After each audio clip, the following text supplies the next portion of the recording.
Tanbihat. Ini apa namanya? Catatan penting ya. Pengingat.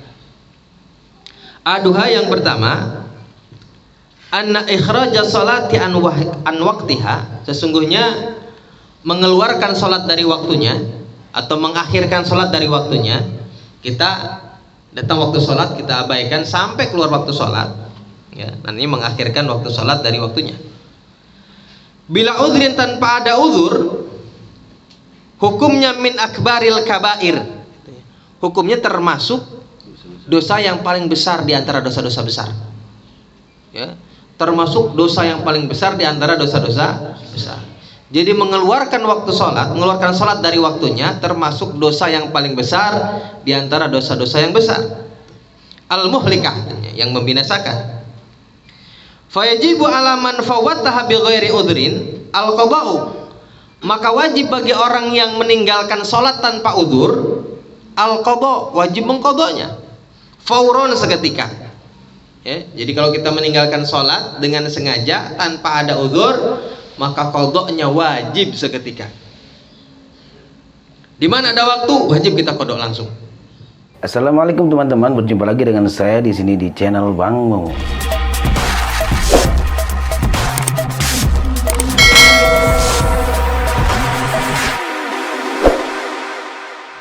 Wasarfu jami'i zamanihi ya, dan mempergunakan seluruh waktunya lil qadha, untuk melaksanakan qadha ya, ma'adal waktu alladhi yahtaju li sarfihi fi tahsili ma alaihi min ma'unati nafsi wa iyalihi ya, selain waktu-waktu yang dibutuhkan untuk digunakan untuk menghasilkan biaya untuk dirinya dan keluarganya ya. Jadi selama kita masih punya waktu ini, apabila kita punya sholat-sholat yang kita tinggalkan dengan sengaja tanpa ada uzur, maka kita wajib menggunakan waktu-waktu kita yang ada selain waktu yang diperlukan untuk mencari nafkah buat dirinya dan keluarganya ya. Jadi semua ada waktu, maka waktu itu harus digunakan untuk mengqadha sholat. Nauzubillahi min dzalik. Capek loh mengqadha sholat itu kan gampang, berarti gampang diqadha. Kalau udah datang waktunya mah ntar lagi ya, mau wajib ya. Iya, yang wajib sekarang aja malas, apalagi yang qadha ya kan gitu iya. Nah ini hukum asal dalam masalah qadha sholat ini, ketika meninggalkan secara sengaja maka wajib mengqadhanya secara seketika saat itu juga. Ini qaulul madhab ya, artinya pendapat madhab yang masyhur dalam madhab kita, ini yang wajib ya. Jadi kalau kita dulu pernah meninggalkan sholat banyak misalnya, menurut madhab kita nih masyarakat yang masyhur itu wajib menggunakan seluruh waktunya untuk melaksanakan qadha. Selain tadi untuk mencari nafkah keluarga dan dirinya, kemudian selain untuk qadha hajat, mungkin selain juga untuk makan dan minum ya, semuanya wajib digunakan untuk qadha ya. Nggak boleh nongkrong belum kongko, belum. Artinya gini, selama kita masih punya wajib qadha sholat, nggak boleh kongko ya. Ya. Nah, tapi kata Imam Haddad, kalau itu berat ya, memang yang afdol begitu. Tapi kalau berat itu tadi dicicil boleh, kata Imam Haddad ya. La siyama fi zamaninal an, sekarang ini, apalagi di zaman sekarang kita gini. Ya kan saya bilang tadi, jangankan qadha, waktu yang ada aja malas. Yang ada aja malas, apalagi yang qadha. Makanya salah satu jalan pendapat Imam Haddad ini meringankan loh. Kita boleh qadha nyicil. Jadi setiap waktu sholat kita tambah satu sholat lagi. Setiap waktu sholat kita tambah lagi. Ya sampai kita merasa yakin bahwa kita sudah mengqadha seluruh sholat yang kita tinggalkan.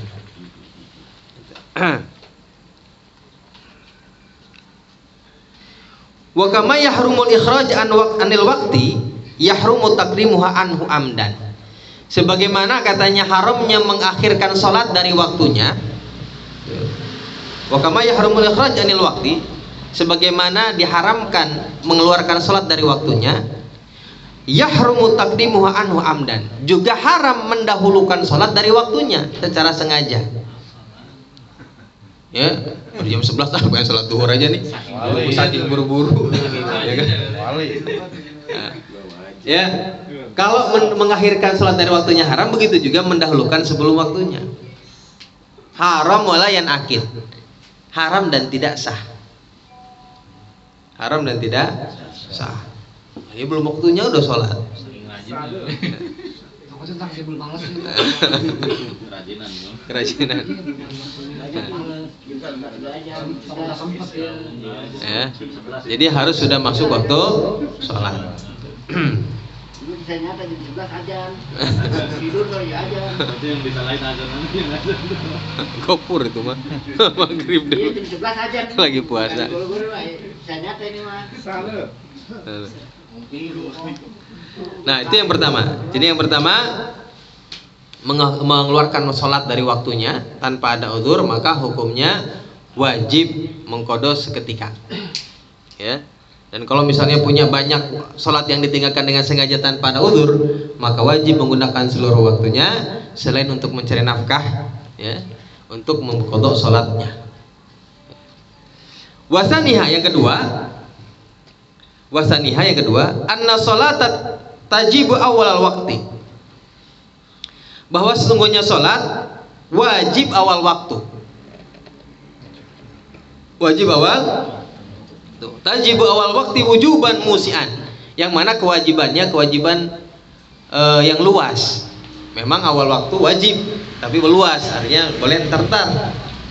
Ya. Kewajibannya kewajiban yang luas, tidak harus seketika. Falahu ta'khiru an awalihi, maka boleh baginya mengakhirkan sholat dari awal waktu ila waktu yasauha, sampai waktu yang cukup untuk melaksanakan sholat.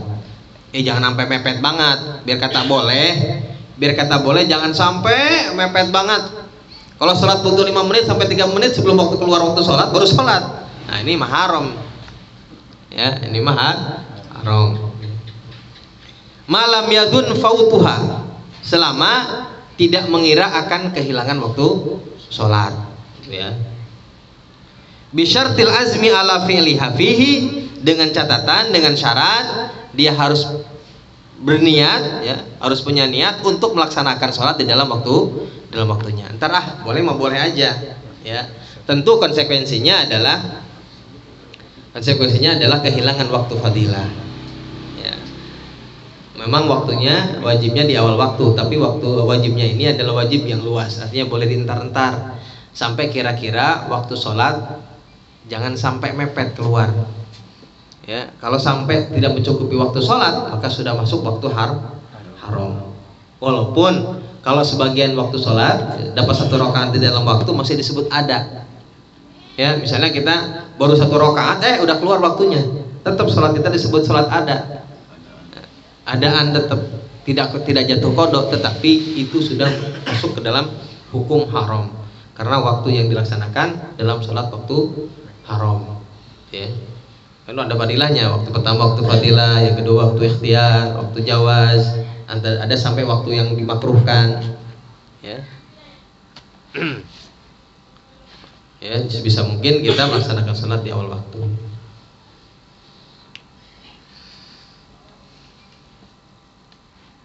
Wa illa asabit takhir. Wa illa, dan jika tidak berniat untuk melaksanakan sholat di dalam waktunya, ya.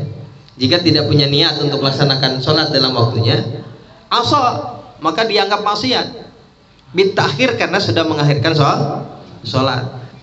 Kaman nama, sebagaimana orang yang tidur bila golabatin, tanpa golabah. Golabah itu artinya nggak ngantuk-ngantuk banget. Golabah itu sampai orang ketiduran, artinya tanpa sengaja lah, namanya golabah. Ba'da dukhulil waqti, setelah masuk waktu, wa qabla fi'liha, dan sebelum mengerjakan sholat. Hai sulam yadun, sekiranya tidak mengira al istiqad, ia bisa bangun qabla dikil waktu, sebelum sempitnya waktu. Au iqadu ghairihi lahu, atau tidak mengira adanya orang lain yang membangunkannya. Ya. Jadi gini, kalau kalau orang mengakhirkan sholat dari awal waktu boleh nggak? Boleh-boleh aja. tetapi harus punya niat, harus azam. Azam itu punya maksud yang kuat untuk melaksanakan sholat dalam waktunya. Kalau kita mengakhir-akhirkan sholat tanpa ada niat untuk melaksanakan sholat dalam waktunya, maka hukumnya haram, dianggap asa, dianggap maksiat. Itu sama seperti orang yang tidur sebelum melaksanakan sholat. Ya, tidur sebelum melaksanakan sholat tanpa menduga bahwa dia bisa bangun, atau tanpa menduga bahwa akan ada orang yang membangunkannya. Ini nih, datang waktu isya, waduh ngantuk banget ah. Ya, kalau ngantuk banget sampai ngantuk banget ini. Kalau sampai nggak tidur tuh pala puyeng banget gitu. Ya, kalau sholat pun bisa nggak khusyuk, namanya golabah tuh. Namanya golabah. Golabatin naum itu orang yang ketiduran, yang ya udah nggak bisa ngelawan saking ngantuknya. Nah, kalau nggak begitu-gitu amat, tidur dulu ah. Misalnya gitu ya, datang waktu isya tidur dulu ah. Tapi nggak niat mau melaksanakan sholat di waktunya, nggak ngira ada orang yang mau bangunin, nggak ngira dia bisa bangun, gue mau tidur ah gitu. Hukumnya haram. Jadi kalau sudah datang masuk waktu sholat, jangan tidur, sholat dulu. Kalau tidur hukumnya haram. Kecuali kalau golabah tadi, kecuali kalau misalnya tidur ngantuk berat, sehingga kalaupun kita sholat pun dalam keadaan yang oleng kepala. Ya, puyeng. Atau yang kedua, ya, tidur mah boleh, tapi harus punya keyakinan bisa bangun. Biasanya gue tidur sebentaran doang, bangun ini mah, gitu ya. Ya. Bisa bangun. Kenapa bisa bangun ya? Karena kita udah pasang alarm, kita udah pesan sama orang-orang yang dekat, ada temen, ada misalnya sama bini, sama anak, udah pesen, ya. Bisa bangun karena ada banyak orang nih, bisa ada yang bangunin kita. Nah itu baru nggak haram. Tapi kalau misalnya nggak ada itu, nggak yakin kita bisa bangun, nggak yakin ada orang yang bangunin, kita tidur aja, hukumnya haram. Ya. Udah niat banget itu. Itu niat banget meninggalkan sholat. Memang betul, udzur sholat itu dua, lupa sama tidur. Ya, kelupaan, namanya lupa mah nggak ada obatnya udah. Tiduran. Ya, ketiduran. Nah, kalau tiduran tuh gini, kalau tidur itu yang udzur itu kalau tidur sebelum waktu. Kalau tidur sebelum waktu. Jam 11 bangun jam 4. Nah, tidur jam 11. Biasanya bangun biasanya, atau ada yang bangunin ini bablas sampai jam 4. Namanya juga ketiduran. Ya. Tapi tetap yang tidur sebelum waktu sholat udah mepet nih, waktu sholat ngantuk banget. Tidur misalnya harus ada azam kita, harus punya niat untuk bangun. Niat untuk sholat di dalam waktunya, gitu ya. Kalau udah misalnya nih habis subuh, aduh ngantuk banget nih, habis nonton bola ya kan, baru jam 4 belum azan masih lama, tidur nih. Kita yakin kalau tidur sekarang bablas, kita yakin bakal bablas. Biar kata yang bangunin juga ada, haram jelas itu mah. Udah yakin bablas. Iya, udah ditendangin sama bini nggak bangun sih, galakan dia. Nah itu jelas haramnya. Iya. Marah. Iya. Nah ini menjelas haram ya, bukan udzur kalau begini mah. Karena udah ada yang bangunin. Ya. Dan kita tahu, kita nih, saya yakin semua orang dari kita ini tahu ngukur awak lah. Kalau misalnya bangun tidur jam 4, kira-kira bangunnya jam berapa nih? Ya, itu tahu lah. Kalau misalnya dibangunin baru 1 jam pasti puyeng banget pala. Iya pening gitu. Iya, waduh puyeng banget. Emosi Iya, yang ada emosi. Ntar apa? Gue juga tahu. Tahu doang, tidur lagi. Gitu ya. Aduh, apa? Oke.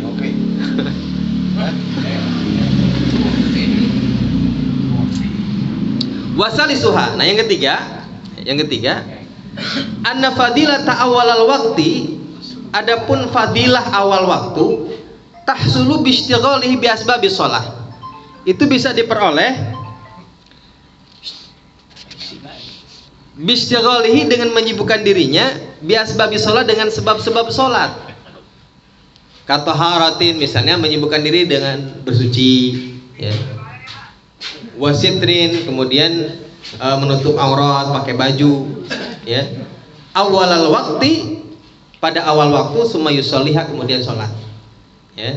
Jadi fadilah awal waktu itu nggak harus misalnya begitu azan langsung sholat, enggak.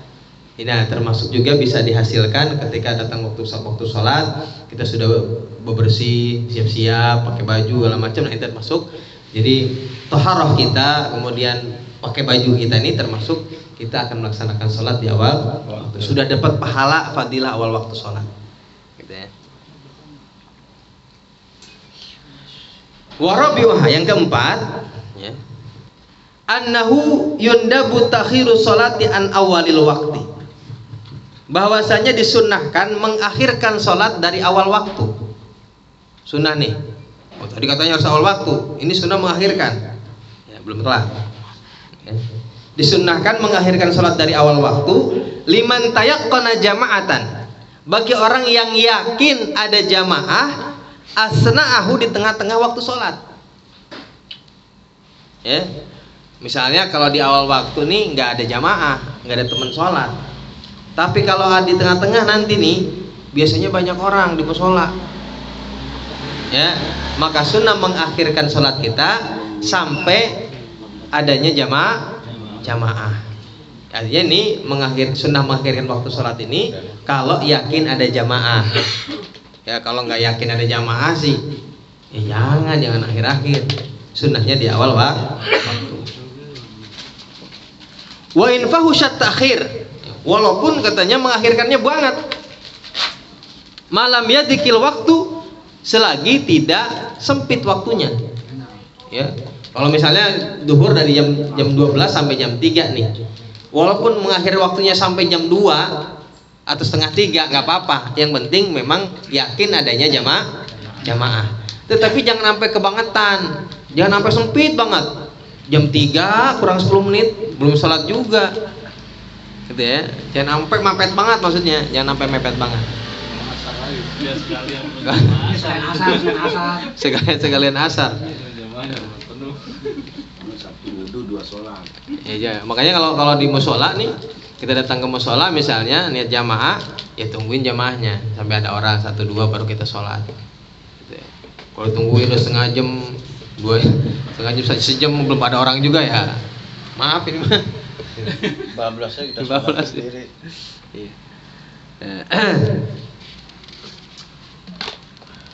Wa kadza liman dhannaha idza lam yabkhush ta'khir. Begitu juga bagi orang yang menduga. Kalau tadi kan yakin adanya jamaah. Kalau yakin itu udah di atas 50%, udah tidak 70% ke atas sudah yakin tuh. Udah biasa. Ya, udah biasa karena memang adanya orang segitu ya yakin akan ada jamaah. Nah, kalau sekarang menduga adanya jamaah di akhir waktu, kayaknya sih nanti ada orang nih, tapi entar-entaran misalnya, ya sunnah juga mengakhirkan. Wa kadza liman dhannaha, begitu juga sunnah mengakhirkan waktu sholat. Liman dhannaha, bagi orang yang menduga adanya jamaah, idza lam yabkhush ta'khir, tapi dengan catatan kalau mengakhirkannya enggak banget, ya sampai jam 2 lah, gitu ya. Kalau jam 1:30 jangan, kalau cuman menduga doang. Karena namanya dugaan, kira-kira, belum tentu ada orang. Gitu. Makanya itu boleh mengakhirkan waktu kalau ada dugaan adanya jamaah. Bihaitsu la yazidu ala nisfil waktu itu. Ya. Sekiranya tidak lebih daripada setengah waktu. Nah, berarti kalau jam 12 sampai jam berapa? Jam 3 berarti ya setengah 2. Jangan sampai lewat setengah 2. Kalau lewat setengah 2 berarti sudah fahsh, sudah banget itu mah. Ya. Udah kebangetan akhirakan. Wala yundabu ta'khir mutlaqan liman syakka fiha. Dan tidak disunahkan mengakhirkan sholat mutlaqan secara mutlak liman syakka fiha, bagi orang yang ragu-ragu adanya jamaah. Ya, kalau ragu-ragu mah jangan. Ya, ini kita sudah sering bahas ya tentang ragu-ragu, dugaan, sama yakin. Jadi dalam fikih itu ada wahmun itu kira-kira, tapi kayak perkiraannya kecil, namanya wahmun. Jadi 50% ke bawah namanya wahmun. Kalau ragu-ragu, syak namanya itu 50%, 50-50 itu syak. Nah, kalau di bawah 70, di atas 50 namanya dzon.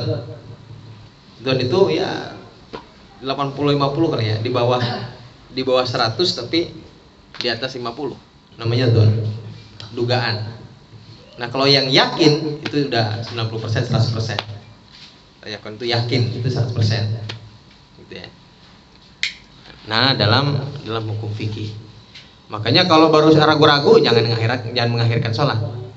Kalau ragu-ragu ada orang apa nggak ada orang nih, ragu-ragu namanya. Tapi kalau yakin, biasanya pasti ada orang. Berarti tunggu.